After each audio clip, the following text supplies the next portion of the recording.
우리 모두 주님의 은혜가 넘치시길 바랍니다. 주님의 은혜로 힘들 때나 좋을 때나 믿음의 길로 잘 가시기를 바랍니다. 고생감래라는 말이 있지 않습니까? 고생 끝에 낙이 온다는 말이죠. 우리는 힘든 일이 생길 때, 그럴 때는 스트레스를 많이 받잖아요.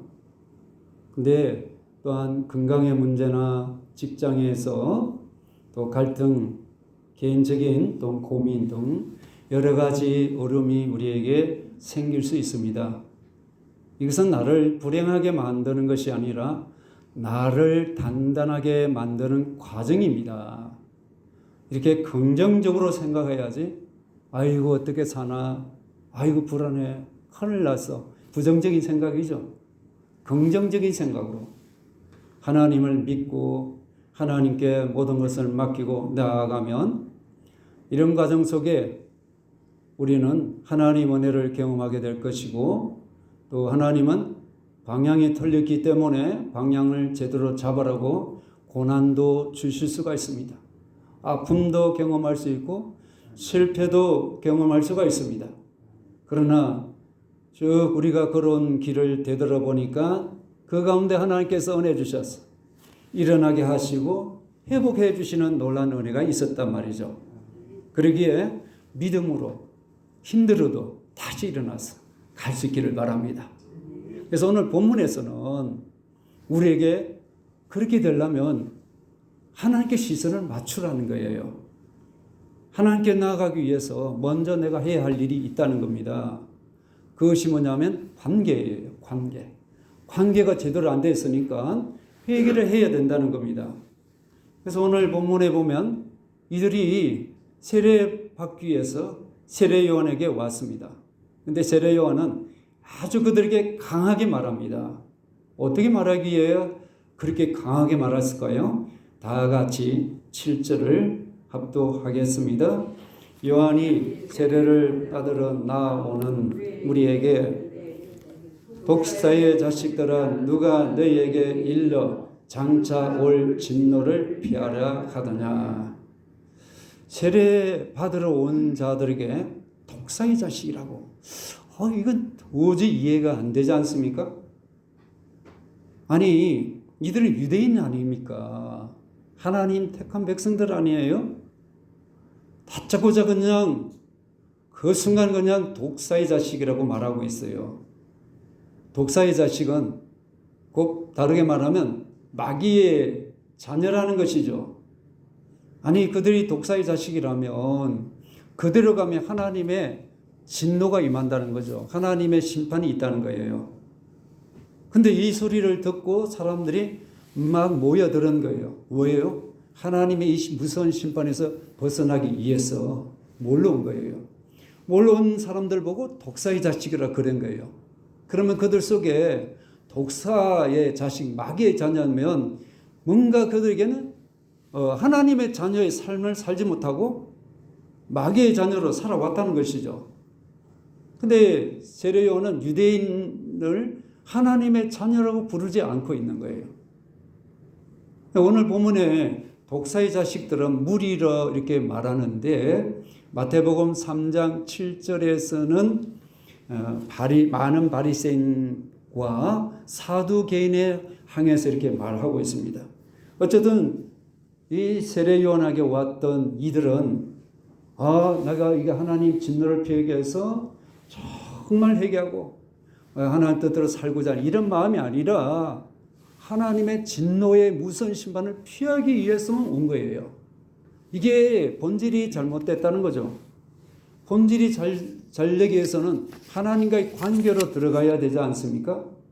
그러니까 독사의 자식으로 이렇게 하나님 앞에서 세례 요한을 통해서 세례를 받으러 놓는 것 자체가 악하다는 거예요. 세례는 뭡니까? 담근다, 적신다, 세례를 준다는 이런 의미가 있습니다.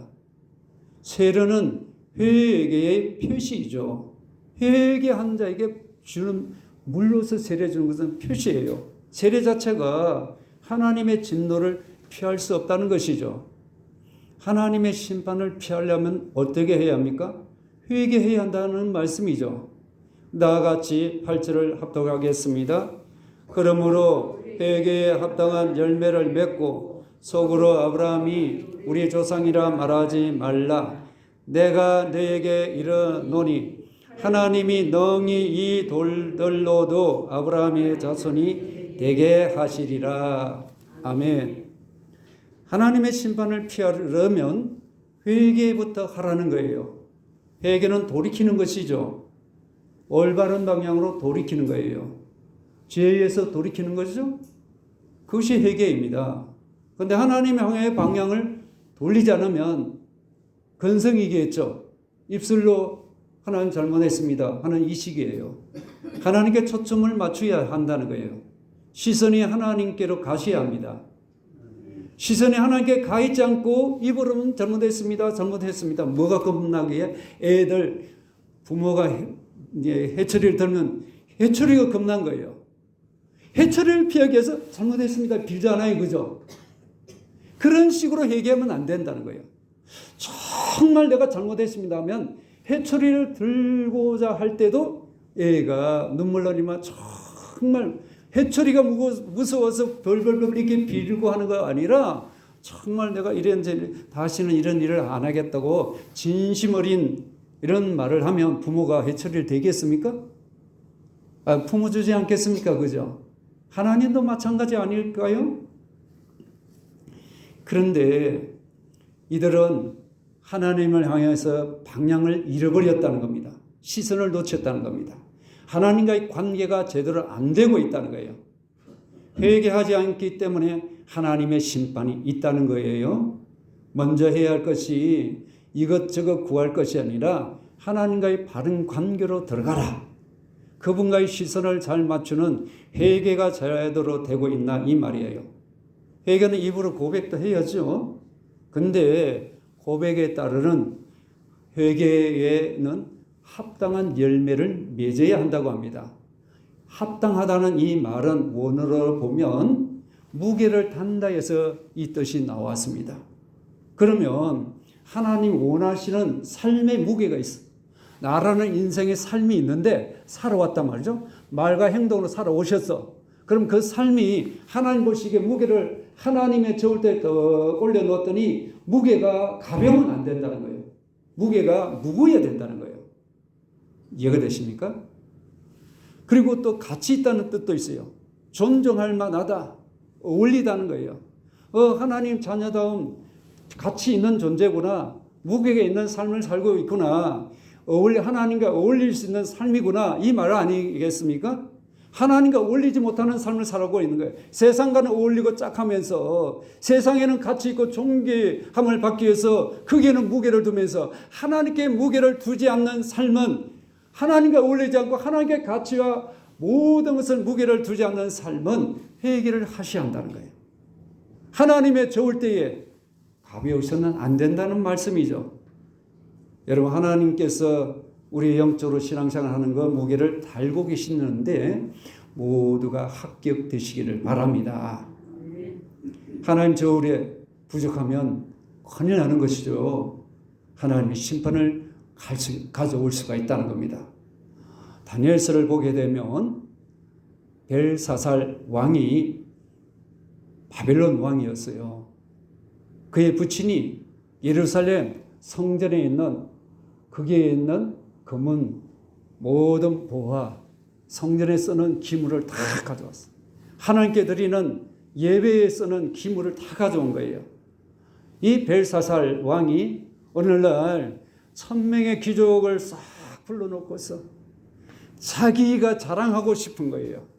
그래서 사람들 다 남녀 귀족들을 불러놓고서 그는 술잔치를 벌린 거예요. 그리고서 우상을 찬양했어. 그 결과는 어땠을까요? 괜찮았을까요? 문제가 없게 보이지 않습니까? 근데 갑자기 벽에 메네 대겔 우르바신 하고 손가락이 글로 쓰고 사라지는 거예요. 너무나도 그 왕 무서웠어. 아무도 이 일을 알 수가 없는 거예요. 이 해석을 할 수가 있는 사람이 아무도 없는 거예요.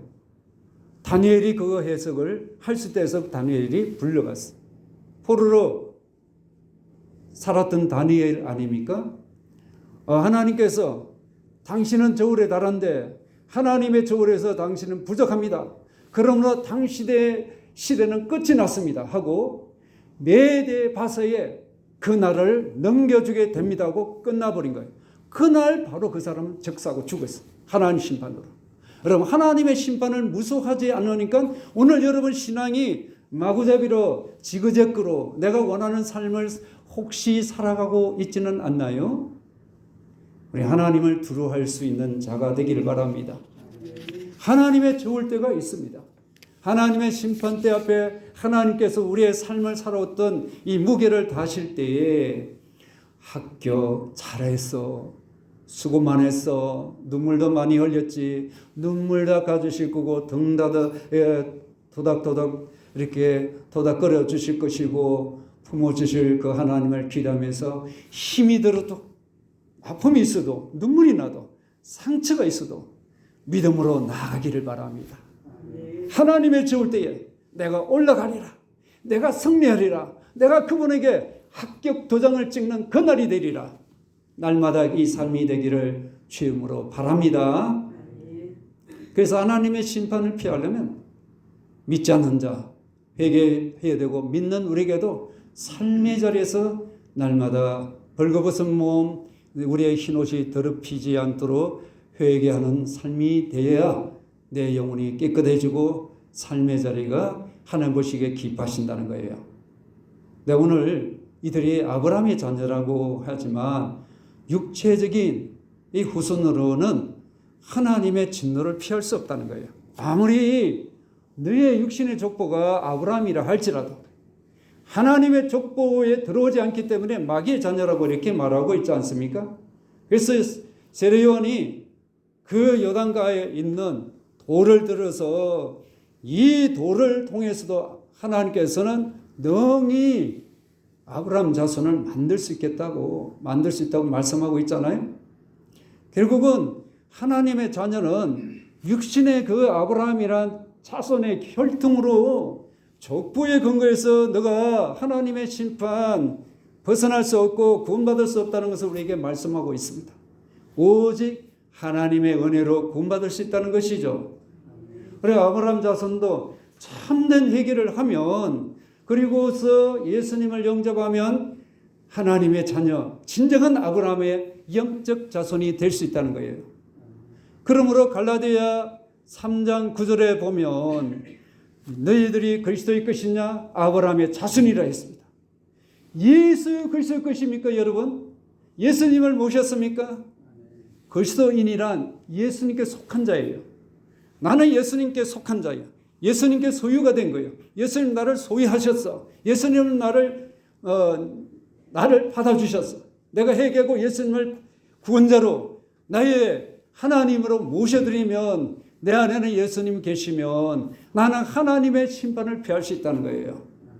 이 놀라운 은혜를 우리가 주셨어요. 그런데 우리는 아브라함 자손인데 하고 덜렁 나와가지고 하나님의 진노를 피하기 위해서 세례를 받아온 이리 자들에게 하나님의 심판을 피할 수 없다. 육신적으로 네가 피하려고 생각, 요런 피우지 말라 이 말이 아닙니까? 인간적으로는 안 된다 이 말이에요. 예수님도 어떻게 말씀하신가 아시죠? 요한복음 8장 44절에 보면 너희는 너희 아비 마귀에서 났으니 너희 아비의 욕심대로 너희도 행하고자 하느니라. 그는 처음부터 살인자요 진리가 그 속에 없으므로 진리에 서지 못하고 거짓을 말할 때마다 제 것으로 말하나니 이는 그가 거짓말쟁이요 거짓의 아비가 되었습니다. 그들은 거짓의 아비 마귀의 자녀라는 거예요. 예수님도 아브라함 자녀냐? 아브라함은 내 말대로 믿고 순종했다. 언약대로 살았다는 거 아닙니까? 그죠? 믿음으로 사는 거 아니에요. 근데 너희들 언약의 자손이라고? 아브라함의 자녀라고? 진리에 서 있지 못하는데? 진리에 순종하지도 않는데? 진리가 뭡니까? 예수 그리스도 아닙니까? 예수 그리스도 안에 서 있지도 못하고 예수 밖에 있는데? 마귀의 자녀 아니냐 너희들? 예수 안에 있지 않는데? 어떻게 나의 나의 자녀라고, 하나님의 자녀라고 너가 그렇게 큰 소리 치냐? 말로 하면 되는 거냐? 이 말이에요. 영접하지도 않은데 어떻게 하나님의 자녀가 될 수 있습니까? 진리를 행하지 않고 우리가 말대로 행하고 이렇게 하면 거짓을 따라가는 마귀의 자녀라는 것을 여기에 말씀하고 있습니다. 그러므로 유대인이라고 이스라엘인이라고 아브라함 자손이 내세우지 말라. 그 말 끄집어내지 말라는 거예요. 그 구원 보장이 될 수 없다. 내가 이 자리에 있는 거 예수 그리스도 이름으로 앉아 있어야 한다는 거죠. 예수 이름으로 모든 것을 하시길 바랍니다. 근데 이들에게 심판이 얼마나 급한지 우리 여기 보면 세례요한은 나무와 도끼로 비유하고 있어요. 나무는 사람에다가 비유하고 있고 도끼는 하나님의 심판. 예수 그리스도로 말씀할 수도 있어요. 그래서 우리 한번 구절을 다 같이 합독해 보겠습니다. 이미 도끼가 나무 뿌리에 놓였으니 좋은 열매 맺지 아니하는 나무마다 찍혀 불에 던져지리라. 아멘. 도끼가 나무 뿌리에 놓였다고 말씀하고 있죠. 이건 이미 심판이 지금 뭐예요? 그대로 진행될 수 있다는 거예요. 놓여있다는 거 언제든지 심판이 일어날 수 있다는 거죠. 놓여있다는 이 단어는 수동태예요. 누군가에서 놓여졌다는 거예요. 누가 놓여둔 거예요? 눈에 보이는 도끼가 아니고 이게 하나의 상징이죠. 하나님의 심판을 뜻하는 거 아닙니까? 하나님 심판이 나무 뿌리에 놓여있다는 거예요. 언제든지 하나님 칠 수 있다는 것을 우리에게 상징적으로 보여주고 있지 않습니까? 하나님이 휘두르실 때가 있다는 거예요. 하나님의 저울에 심판의 저울에서 부족하면 언제든지 하나님 심판의 그 도구인 도끼로 그 나무 뿌리가 근본적으로 존재할 수 없다는 거죠. 뿌리를 베어버리면. 왜 존재하지 못합니까? 열매를 맺지 않는 이런 나무이기 때문에. 그렇다면 예수 그리스도를 믿는 우리는 하나님 보시기에 합당한 열매를 맺는 자가 되어야 되지 않겠습니까? 합당한 열매. 제가 앞서 말씀드렸잖아요. 무게가 나가야 된다. 가치가 있어야 된다. 하나님과 어울리는 삶이 돼야지. 하나님 보실 때 가치가 있다. 하나님 예수 그리스도를 모시고 살면 너는 존중받는 삶이야. 영적으로 존귀한 자야. 하나님 무게 가치에 합당한 자로 너는 인생 하나님을 기쁘시게 할 수 있는 열매 맺는 이런 하나님의 자녀라고 우리에게 말씀하고 있는데 부족하면 하나님의 심판에 우리가 당할 수밖에 없다는 것을 말씀하고 있습니다. 그러니까 보세요. 이게 나무 가지에다가 도끼가 걸려 있으면 가지 하나 잘라줘도 괜찮아요. 나무 뿌리에 놓였다는 건 뭡니까? 나무 뿌리 한번 탁 치면 뿌리는 생명 아닙니까? 근본 아니에요? 열매를 맺을 수 없는 나무 그 자체를 없애버리겠다는 거 아니겠습니까? 그러니 죄를 회개하고 예수님을 영접하지 않는 이 유대인들 아무리 하나님의 백성이라고 그들이 큰 소리 쳐도 천국 보장이 아니다는 거예요. 그러므로 우리는 철저히 회개하고 예수님을 영접하면 이 삶, 영접한 이후의 삶도 철저히 회개하면서 우리가 살아가야 됩니다. 조그만 죄라도 심각하게 생각하시고 회개에 합당한 열매를 맺지 못하는 여러분 삶의 가지가 있다면 쳐내시길 바랍니다. 열매 맺지 않는 가지 여러분 쳐내지 않습니까? 그죠? 이처럼 내 인생에 열매 맺지 못한 삶의 가지를 쳐내시고 정말 좋은 열매를 맺는 삶의 자리가 되기를 바랍니다. 회개는 우리가 돌아서는 건데 돌아섰다고 하는 사람이 또 각으로 돌아가고 또 원래의 위치로 돌아가면 입으로만 회개한 것이죠. 회개는 말을 바꾸는 것이 아니라 삶 자체를 바꾸는 거 아니겠습니까? 여기에서 마귀의 자녀에서 하나님 자녀로 완전히 옮겨지는 걸 말하는 거예요. 그러니까 보세요. 우리가 자꾸만 타락하게 되면 야금야금 독사의 자식들처럼 행동하게 되어 있다는 거예요. 나도 모르게 한 발 한 발 내디디 못해요. 독사들이 자식들이 행하는 사탄의 자식들, 세상의 자녀들처럼 나도 모르게 한 발 한 발 따라가고 그러면 독사의 독을 먹게 되면 독사 독을 먹게 되면 영적으로 죽어버릴 수밖에 없잖아요. 그래서 우리는 어디서든지 내 삶의 모든 자리에 말과 행동에 회개에 합당한 열매를, 삶의 열매, 하나님 보시기에 좋은 열매를 맺는 분들이 되기를 바랍니다. 그래서 사람들이 회개하라, 하나님의 심판이 있다, 그렇지 않으면 하나님의 이 심판의 도끼로 그들 쳐내서 멸망시킨다는 이런 말을 하니까 사람들이 반응이 나오는 거예요. 어떻게 반응합니까? 10절 시작. 우리가 물어 이르되 그러면 우리가 무엇을 하리까? 아멘. 근데 하리까 이 단어가 원어에 보면 어떻게 순종해야 합니까? 어떻게 실천해야 합니까? 이 말이에요.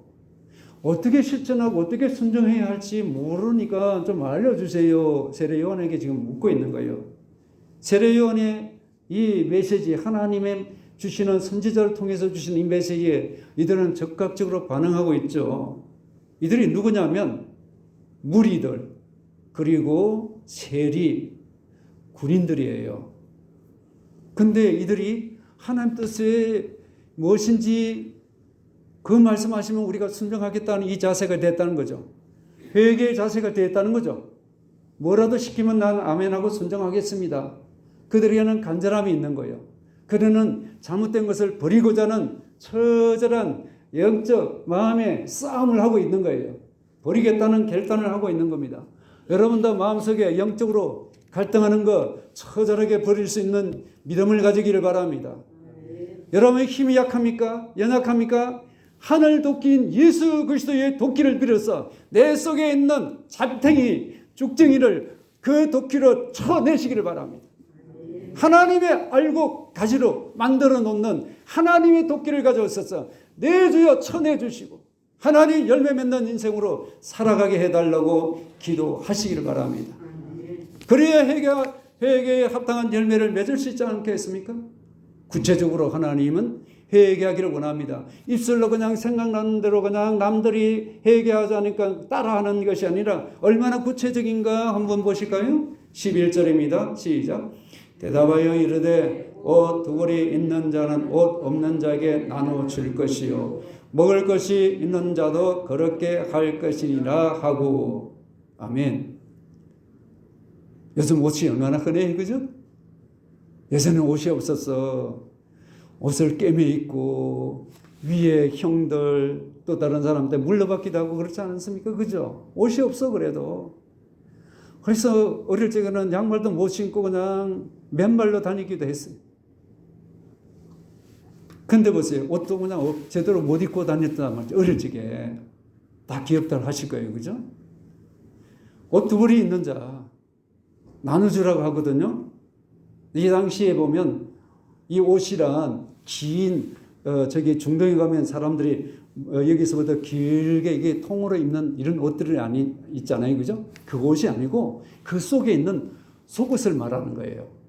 그러니까 낮과 밤이 그 온도 차이가 너무 기온 차이가 크니까 밤에는 너무 춥는 거예요. 영하로 엄청나게 내려가고 낮에는 엄청나게 40도 정도로 이렇게 웃도는 이런 더위니까 일교차가 너무 크지 않습니까? 그죠? 밤에는 너무 다 추워서 옷이 없는 사람 제대로 잠을 자겠어요? 돌돌 떨면서? 그러니까 너 옷을 여러 겹으로 입고 있는 그 옷 하나 이웃에게 나눠주라는 것을 말하고 있습니다. 원식물도 못 먹는 사람 같이 나눠 먹어. 이런 말을 하고 있는 거죠. 이건 한마디로 우리에게 뭘 던져주고 있습니까? 이웃 사랑을 하라. 회개의 열매 아니냐 그게. 나눠줄 줄 아는 자, 이것이 회개의 첫 열매다라고 우리에게 던져주고 있습니다. 또 어떤 사람이 나옵니까? 세리들입니다. 그들은 요한에게 묻습니다. 우리 12절 다 같이요. 시작. 세리들도 세례를 받고자 하여 와서 이르되 선생님이여 우리는 무엇을 하리까 하매. 아멘. 이들도 선생님, 세례 요한에게 어떻게 순종하면 됩니까? 어떻게 실천해야 합니까? 뭔가를 해야 할 것이 뭡니까? 라고 지금 알려달라고 하고 있죠. 그래서 세례 요한은 세리들에게 이런 말합니다. 13절 시작. 이르되 부과된 것 외에는 거두지 말라 하고. 세리들은 정해진 그 세금 딱 거두내는 징수하라고 했는데 더 거두들여 가지고 자기 주머니에 이게 채우였는 거예요. 이게 왜 그래요? 인간의 욕심 때문에 그런 거 아닙니까? 그죠? 욕심을 버려야 되는 거 아니겠어요? 또 한 무리가 놉니다. 어떤 사람입니까? 군인들이에요. 이들도 어떻게 순종하면 됩니까? 묻고 있어요. 군인들이 실천해야 할 것이 무엇입니까? 라고 말하고 있는데 그들도 하나님의 진노를 피하고 구원받기를 원하고 있는 것이죠. 자, 우리 14절입니다. 시작. 군인들도 물어 이르되 우리는 무엇을 하리까 하며 이르되 사람에게서 강탈하지 말며 거짓으로 고발하지 말고 받는 급료를 족한 줄로 알라 하니라. 아멘. 이들은 백성들에게 돈을 빼앗는 거예요. 그러니까 그들이 힘을 군인들이니까 로마 군인이 아니고 그들의 치안을 유지하는 하나의 그 당시 오늘 말하면 경찰과 같은 사람인데 그들이 가지고 있는 월급 받는 것으로 만족 못하니까 그 점을 해가지고라도 백성들을 그 주머니를 털어내는 거예요. 이게 잘못된 거죠. 강압적이지 않습니까? 그죠? 이것을 너희들은 하지 말라. 있는 걸 만족해. 주는 거로 만족해. 이 말을 하고 있는 거죠. 오늘 우리가 무리, 세리, 군인들 이게 정리를 한다면 뭘 우리에게 꼭 꼬집어서 말하고 있습니까? 내가 참된 사랑을 이웃에게 나타내. 이 말을 하고 있는 거 아닙니까? 그래서 그것을 실천하면 그대로 말씀대로 순종하면 너는 합당한 열매를 맺을 수 있어.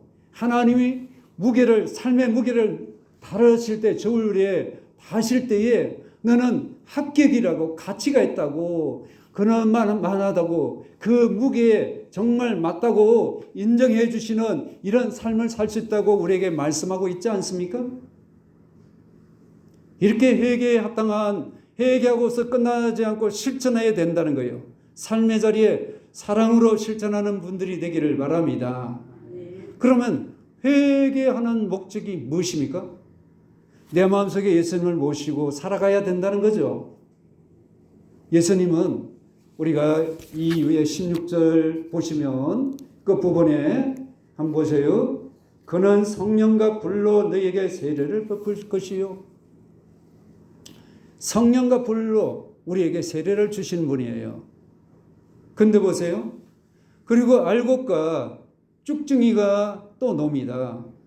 예수님을 나의 구주로 믿지 않는 자들, 쭉증이죠. 회개하지 않으면 알곡 성도가 되지 못하잖아요. 예수님 믿는 자는 우리는 알곡 성도가 되는 거죠. 알곡과 쭉증이를 가르우신다는 거예요. 오늘 본문에서는 그것을 심판의 도구로 말씀하고 있죠. 결국은 이 말은 뭘 말씀하고 있는 거예요? 알곡과 쭉증이는? 알곡은 천국 가는 것이고 쭉증이는 지옥으로 갈 수밖에 없다는 것이죠. 그러면 우리는 어떤 삶을 살아가야 합니까? 회개에 합당한 열매를 맺고 알곡이 되어 하나님을 기쁘시게 해야 합니다. 알곡 성도로 하나님을 기쁘시게 하는 일꾼이 되기를 바랍니다. 근데 예수님은 세례요한에게 세례를 받으시고 이때 기도하면서 하늘문이 확 열리면서 성령님이 비둘기처럼 내려오십니다. 근데 하늘에서는 열린 하늘에서 하나님의 아버지의 음성이 들려오는데 내 사랑 아들이여 내 기뻐하는 자라고 삼위일체 하나님이 요단강에 역사하시고 나타나신 거예요. 예수님은 세례 이후에 이런 어떤 일이 있습니까? 예수님의 족보가 이제 연결되어 놓습니다. 한번 23절을 한번 보세요. 23절 우리 한번 합독해 볼까요? 시작. 예수께서 가르치심을 시작하실 때에 30세쯤 되시니라. 사람들이 아는 대로는 요셉의 아들이니 요셉의 위는 헬리오 이렇게 되어 있죠. 그러면서 쭉 이렇게 족보가 위에서부터 내려오지 않습니까? 대부분. 근데 이 족보는, 예수님의 족보는 밑에서부터 쭉 거슬러 올라가고 있습니다. 어디까지 거슬러 올라갑니까? 38절을 같이 합독합니다. 그 위에는 에노스요, 그 위에는 셋이요, 그 위에는 아담이요, 그 위는 하나님이시니라. 아멘. 그러면 다 중간에는 인간이에요. 그죠? 예수님이 육신을 통해서 오시는 메시아이신 이분은 동정녀 마리아에게 성령으로 잉태하신 분이시죠. 여자의 후손이지 않습니까? 그죠? 그러니까 예수님 시작에서 끝은 하나님이시죠. 그러면 내 인생은 어디서부터 시작이 됩니까? 예수님을 회개하여 예수님 오실 때 내 인생이 시작이 되는 거예요. 그리고 가정도 마찬가지고 끝은 우리가 주의 이름으로 끝이 나야 되는 거죠. 그러므로 내 일상생활이 하루가 예수님으로부터 시작하여 예수님으로 마무리를 지어야 하는데 나로부터 시작하여 나로 끝나면 예수님 없는 삶이란 거예요. 그러니까 이건 열매 없는 삶이에요. 회개하지 않는 삶이고 하나님 것에게 무게를 하나님의 저울대에 달면 무게가 나가지 않는 쭉중이의 삶이 될 수밖에 없다는 거예요. 여러분 어떻게 시작하고 계세요? 예수님으로부터 시작하여 예수 안에서 되어가시고 날마다 순간순간 하나님과 교통하며 그분의 통치 속에 들어가셔야 합니다. 그래야 삶의 자리에 합당한 열매, 하나님 원하시는 열매는 내 인생 살아온 거 아닙니까? 열매? 말하고 행동한 거 열매 아닙니까? 그 삶의 자리에 그게 있어야 되는데 그게 없는 거예요. 말과 행동이 열매가 아닌 거예요. 쭉중이에요. 살려내고 없애야 되는데 열매를 못 맺으니까. 하나님께서 징계를 받지 않도록 잘했다는 은혜 받는 여러분 되시기를 바랍니다. 그런데 보세요. 예수님 족보 하나님으로 시작해서 성작 예수님으로 마치게 되듯이 오늘 역사의 주인은 하나님이시죠. 내 인생의 주인은 내가 아니에요. 부모님 태어나서 내가 내 마음대로 사는데 무슨 말이에요 하고 폼 잡고 힘을 딱 얻게 주는 거 아니에요. 예수 그리스도가 내 안에 들어오셔야 인생은 아무리 나이가 많다 할지라도 예수 그리스도 없으면 인생은 시작 아니야. 육신적인 삶은 시작됐지만 영적 시작이 안 되면 그 인생은 진정한 시작이 아니라는 거예요. 예수님을 모셨었나요? 예수님부터 시작하셨죠? 예수님으로 끝난 인생이 잘 마무리되기를 바랍니다. 오늘 세상은 혼돈한 이런 세상 가운데 있지만 그래도 우리는 예수 그리스도로 시작하기를 바랍니다. 예수님이 오실 이제 성탄절은 눈앞에 있지 않습니까? 근데 보세요. 인류의 소망은 예수 그리스도 뿐이십니다. 예수 그리스도 없으면 구원이 없지 않습니까? 그죠? 그래서 예수님을 모신 자와 모시지 않는 차이가 뭡니까? 다른 거 어디 있어요? 예수님 믿기 전과 믿기 이후의 삶이 달라진데 그 중심선은 예수 그리스도라는 거예요. 내가 내 인생의 중심선이 아니에요. 예수 그리스도가 중심을 믿습니까? 인생이 예수 믿기 전과 믿은 이후의 삶의 중심축은 내가 그게 아니라 나를 통해서 하나님의 구원의 선물을 주셔서 예수님을 믿는 그 시작부터 내 인생은 주인이 아니고 그분이 주인이란 거예요. 주인에게 내 삶의 모든 것을 내놓는 삶을 살 때에 그분은 내게 영적 그분은 나의 뿌리가 되시고 나는 그의 가지가 돼서 열매를 맺는 삶을 살게 하시는 하나님은 나의 농부이시고 나를 기르시고 나를 열매 맺게 하시는 하나님이심을 믿습니까? 하나님 없는 인생은 자기 스스로의 열매를 맺기 때문에 교만하고 악할 수밖에 없어요. 열매를 맺을 수 없습니다. 그러므로 예수님 중심으로 예수님 믿기 전과 믿음 이후에는 영어로 말하면 before Christ 믿기 전 아노 도미니 예수님 믿음 이후인데 예수님의 해라는 거예요. 지금 2024년도죠. 2024년도 제일 1년부터 해서 2024년도까지가 누구의 해라는 거예요? 예수님의 해라는 거예요. 우리가 예수님의 해로 살아가고 있는 거예요. 너 예수님의 해로 살아가면 그게 맞는 삶의 자리가 되려면 예수님으로부터 시작해야지. 예수님으로부터 시작하지 않으면 아무도 아니야. 내년 1월 1일 시작한다고 예수 없이 시작할 수도 있습니다. 그 순간은 예수님으로 시작하고 마음 정리하고 결단하고 이렇게 하지만 조금 지나면 허지부지. 그러면 예수 없이 사는 우리는 또 예수 믿기 전 그리로 돌아갈 수 있다는 거예요. 그러므로 예수 믿는 이후의 삶은 주인 되신 예수님 믿을 때 우리가 열매를 맺는 것이죠. 그런 삶은 성경에서 많이 나옵니다. 그 중에 한 예를 든다면 사도 바울을 보세요. 예수님 믿기 전에는 박해자였어요. 아주 열광적이었어요. 율법에 열광적이고 예수 믿는 사람은 박해했던 사람이에요. 다메섹 도상에서 예수님을 만남으로 완전히 뒤집어지지 않습니까? 은혜의 삶이에요. 예수님을 전하는 삶으로 확 바뀌었어요. 예수님 만나면 이렇게 바뀌어지게 되어 있습니다. 안 바뀌는 게 그는 가짜예요. 예수의 생명이 들어오는데 안 바뀐다고요? 성령이 내 안에 들어오는데 예수님 믿기 전과 믿음 위에 완전 전환점은 하나님 말씀과 예수 그리스도 할렐루야. 하나님의 성령이 여러분을 거듭나게 하시는 거예요. 그러므로 성탄절을 눈앞에 두고 진짜 주님을 만나시기를 바랍니다. 성령을 체험하시기를 바랍니다.